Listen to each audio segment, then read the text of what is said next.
So as we all know, Wizards of the Coast is relaunching 5th edition Dungeons & Dragons later this year, a 5.5 edition if you will. They are rebalancing classes, working out some of the kinks of the edition, and overall remaking all of the core books alongside making entirely new art for them.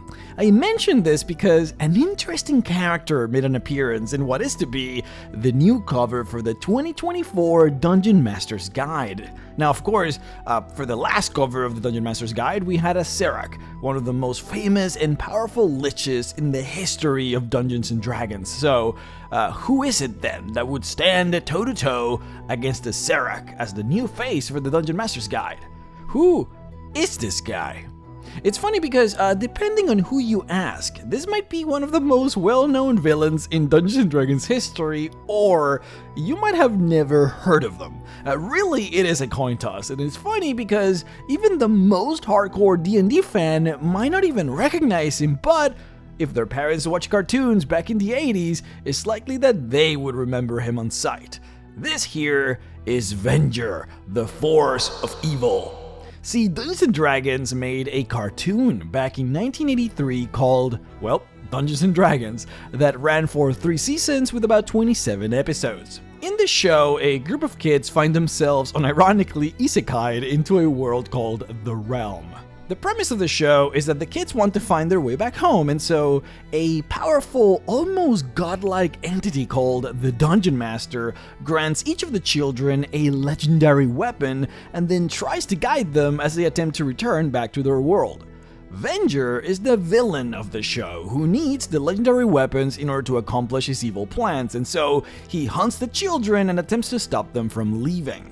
Now, even though the show was largely targeted for teenagers, the lore in the world is actually fascinating and there are very serious themes at play throughout the series. Moreover, it appears that Wizards of the Coast is intending to bring back Venger in some capacity, so it behooves us then to cover him. So let's go ahead and cover one of the most powerful villains in the history of Dungeons & Dragons. But first, if you're going to be playing Dungeons & Dragons all day, every day, you're going to need to figure out a meal plan. But if you're not, no need to cook anymore when you got Factor to take care of that for you. Factor delivers to you delicious, ready-to-eat meals. These are fresh, never frozen meals delivered right to your home, ready to eat in just 2 minutes. They have rotating weekly menus with dozens of meals to choose from, and you can very easily filter them based on your needs. They got keto stuff, vegetarian meals, protein heavy, I mean, you name it, they got it. No need to be going to the grocery stores anymore or doing all of that prepping and planning. Cooking your own food? Who's got time for that? Open the package, heat it up, and it's done. Got cravings for more than just meals? Factor has breakfasts, smoothies, juices, and all kinds of snacks that you can add to your menu. And the menu is always changing, so it's always something new and exciting. And the website is also super easy to use. You can go and click on each and every one of the options in there to see all of the nutrition information, calories, and all of the ingredients. Thanks to Factor75 for sponsoring today's video. Use my link to get 50% off your first Factor box and 20% off your next month of orders. That is 50% off your first box. You cannot let that pass up. Click my link in the video description and thank you so much for supporting the channel. Now, back to the video. Venger is a half-fiend, half-human sorcerer. His skin is blue, his eyes are red, and he has a long set of canines on his teeth, so he is extremely reminiscent of a vampire, but alas, he is not. It doesn't help that he also has 2 large dark wings, but I promise you, he's not a vampire. Now, of course, though, the most famous feature of his look is the single curved horn on the left side of his head. Unfortunately, however, Venger has never been canonically seen without his red and black costume, meaning that we don't really know how he looks like inside. Now, why does that matter? Well, it's the horn. We actually don't know if the horn is real or part of the costume, and that just drives me crazy. See, the costume and his overall fiendishness comes as part of a pact that he made, one that one could argue probably makes him more of a warlock by today's terminology rather than purely a sorcerer. We have talked about this in the past, about how a good and evil in the cosmology of D&D is not just a moral or philosophical concept, but a tangible force. a force with a level of sentience of real power. A paladin, for example, might harness some of this power by the sheer conviction of their oath, attracting the power of good with their desire to be good. Similarly, the death and decay found in a graveyard combined with the powerful negative emotions of those who mourn their loved ones in there might convoke the power of evil to raise the dead as undead. We all know the stories of villains that turn demonic once they commit the most heinous of crimes. Well, this evil is the force that Venger serves. 1,000 years ago, a manifestation of pure evil visited the realm, which is the world where he's from, in order to bring about its destruction. This manifestation is known only as the Nameless One, and is said to be so powerful that it simply travels across the cosmos, conquering world after world. When it came to the realm, Venger, who at the time was a human, made a pact with this power. The Nameless One granted him nearly unlimited power, but sealed away the goodness in him in exchange, and then commanded him to bring about evil and chaos in the world. Through this pact, Venger is able to command the power of evil to a demigod-like level, but makes him particularly susceptible to the power of good, including preventing him from utilizing such good power, and even killing him in some circumstances if drawn too close to such magics. This pact transformed him into a half-fiend. Now, Venger's main power is the ability to produce rays of magical energy from his hand that explode upon contact. Canonically, these rays are called arcane fire, though they really just look like eldritch blasts, and fit too, considering that much of Venger's power does come from his patron. These blasts are typically strong enough to destroy most things it strikes, and Venger can summon them seemingly with not much of a limit. 99% of the time when Venger wants you dead, this is what he uses, resorting to other forms of magic only when special circumstances call for it. Now, his most powerful ability, however, and the one that makes him the powerful villain that he is his inability to just die. Venger cannot die, or rather, it appears that he can only be killed when certain specific circumstances are met. Any attempt to kill Venger results in him dematerializing, becoming banished per se, until he reforms again in a matter of days or even weeks. It is unclear whether this protective banishment happens as a result of a death, or if it is a form of preventative measure that always happens right before the moment of death, saving him right at that last moment from perishing. There are times when Venger has been seen explode as a result of a magical attack, only to see him successfully dematerialize. And then there are times when we see him dematerialize right before that moment of death, almost as if the magic knows what is going to happen and saves him at the last minute. This is by far the most powerful feature in Venger's arsenal, and is what allows him to act conceited and almighty against even the most powerful of enemies. Other than these two abilities, the rays of magical energy and his inability to die, Venger is also a traditionally well-studied sorcerer, being able to cast spells of 9th tier of magic, though again, he mostly uses his arcane fire as his main offensive spell, so most of his actual spells are usually there only to advance his evil plots. He uses his spells to scry, open or lock doors, teleport, animate the dead, dispel magic, and really anything else that he needs at the time, attacking again using only his rays when needed. On top of this, Venger has exceptional knowledge when it comes to magical items, including ways to seal them, banish them, or learn of their power. His ability to seal objects is particularly impressive, even to the point where not even the strongest spellcasters in his world could break apart his protections. To give you a 5th edition idea for how these seals seem to manifest, is that they appear to function very much like the 9th level imprisonment spell, using in particular the chaining option of that spell. For Venger, he would create a force field on a target, more likely a person, but it could be anything, and that force field could not be broken by anything other than by his own power. So, as long as he didn't wish it to be opened, no one could penetrate those protections. Now, Venger's favorite way of dealing with problems or furthering his quest for domination and evil was largely through, believe it or not, words. As a villain, Venger is particularly interesting because he favors trickery, manipulation, and coercion rather than resorting purely to violence. Violence is there, okay? And it is brutal, but it is typically not his first option. Venger is the type to threaten your hometown or hold a family member hostage just to force you into doing his bidding. Venger's favorite type of magic is actually illusion, and he will play the part of a mentor, of a guide, or even that of a hero if it tricks or manipulates its enemies into falling prey to his schemes. This is not just a great way for laying traps on your enemies, but in many cases, it is necessary for him to succeed, especially when it comes to obtaining powerful magical items. See, being a force of evil and being harmed by forces of good, there are many legendary relics in the world that fall beyond his ability to grasp.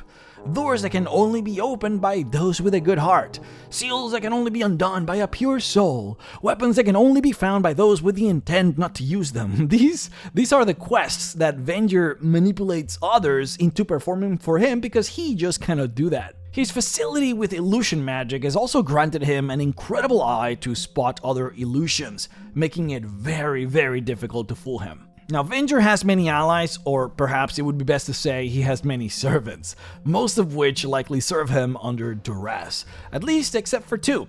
Venger has two companions who he appears to trust above all else and who seemingly serve him out of their own free will.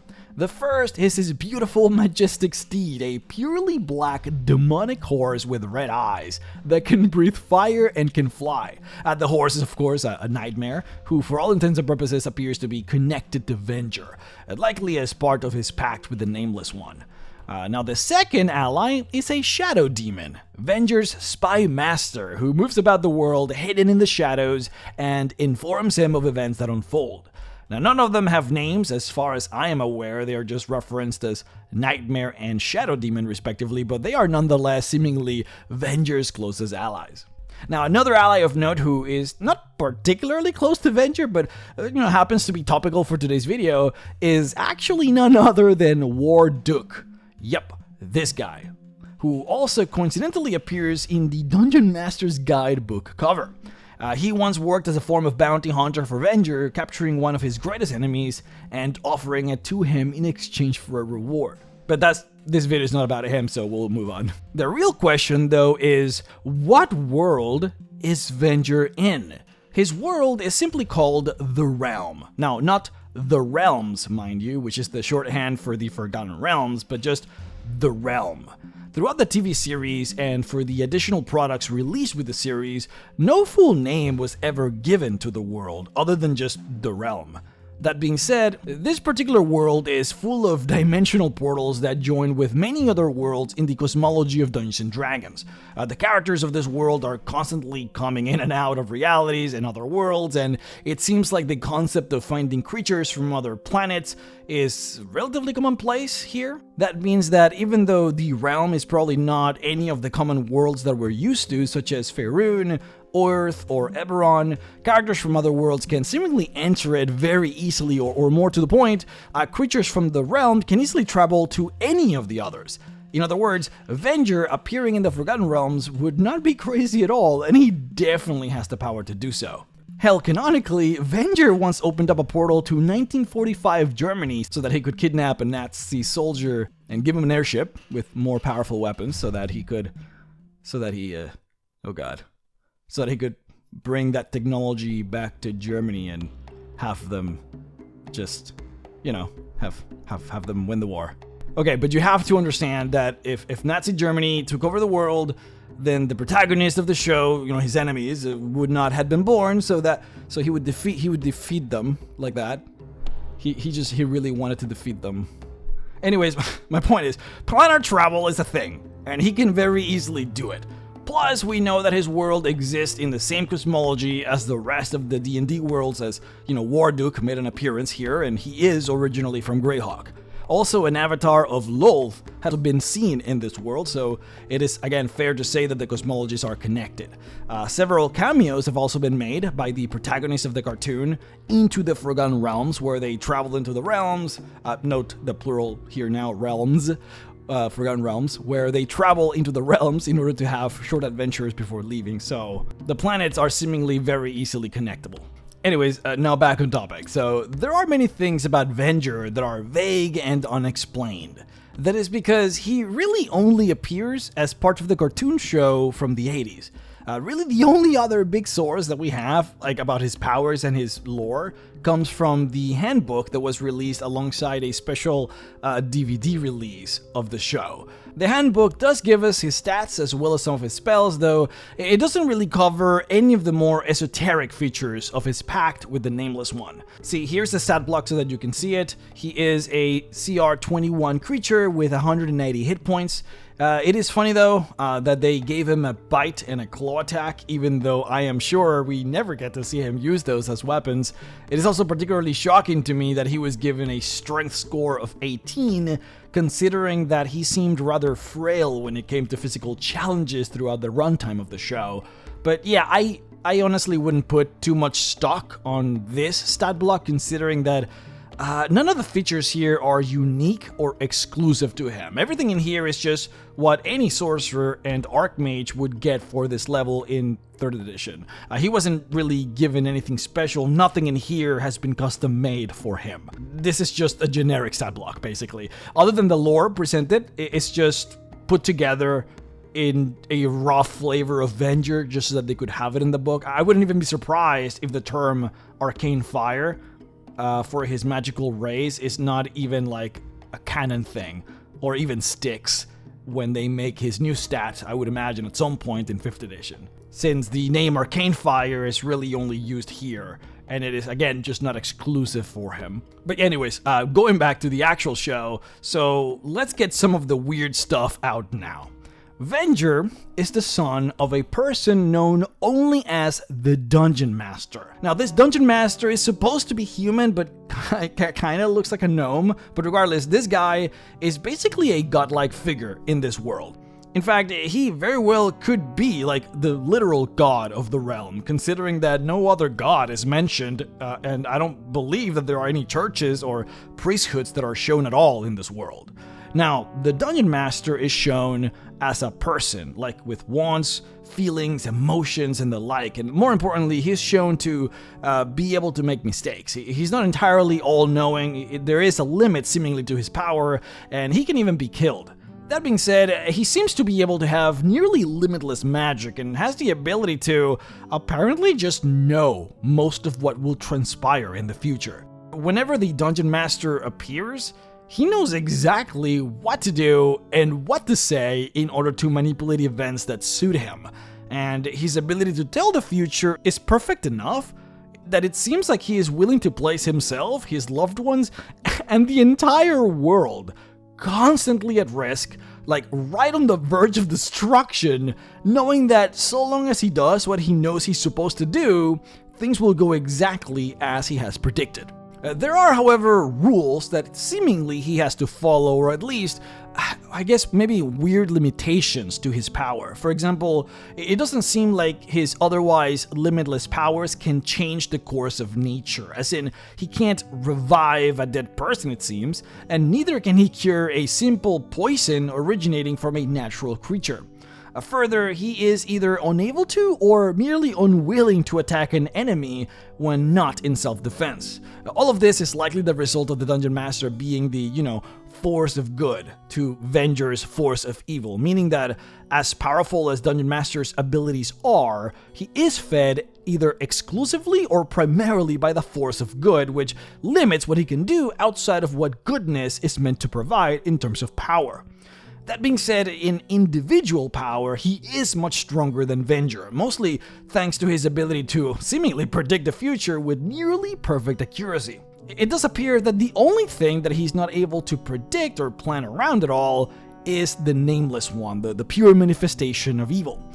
This powerful creature was the only thing able to surprise the dungeon master, drain all of his power, and almost kill him without even mentioning the fact that it successfully corrupted his son, Venger, without him being able to work around it, predict it, or stop it. Now, more interesting though, the Dungeon Master also can't seem to manifest his power to express his will upon the world and force it to do his bidding. As in, he can't just go somewhere and accomplish a goal that serves him. As weird as that sounds. Like, he has to get others to do what he wants for him. If the Dungeon Master wanted to destroy an evil creature, he theoretically doesn't seem to be able to just go there and just do it himself.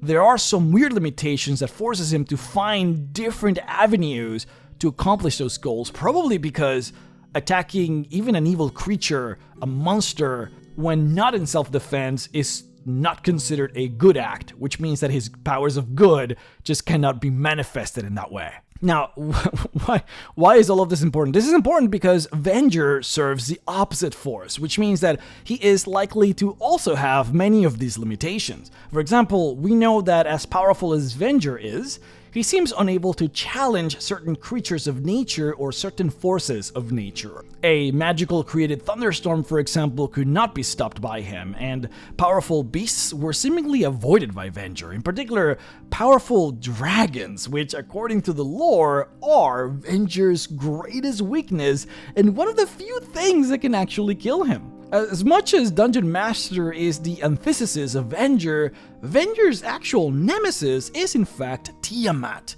the Queen of Dragons, who seemingly has an eternal enmity against Venger, and both have been fighting for 1,000 years for supremacy over the realm. And what is interesting is that literally none of Venger's powers seem to affect Tiamat. I find this interesting because if instead of looking at the power struggle between, say, Dungeon Master and Venger as a struggle for good versus evil, and instead you see it as part of a greater struggle, you could reasonably add nature into the mix to form a triangle, one with good, evil, and nature, or perhaps neutrality instead of nature. In other words, neither the power of good nor evil can dominate over nature. This is the element that Venger has always sought dominion over, but has never been able to conquer. Each of the three elements can truly only be defeated with the combined power of the other two, which is why throughout the animated series, Venger attempts to collect the legendary weapons of the protagonists, who are imbued with the power of good, so that he can combine his evil power with the good power of the weapons in order to destroy Tiamat, an element of nature or neutrality, once and for all. This is also the reason why Venger can only be permanently destroyed by a weapon of good, but only while in the dragon graveyard, a source of natural power. See, in the show, there is a location in the realms where all dragons go to die. This is the only place on that world where Venger can be permanently killed.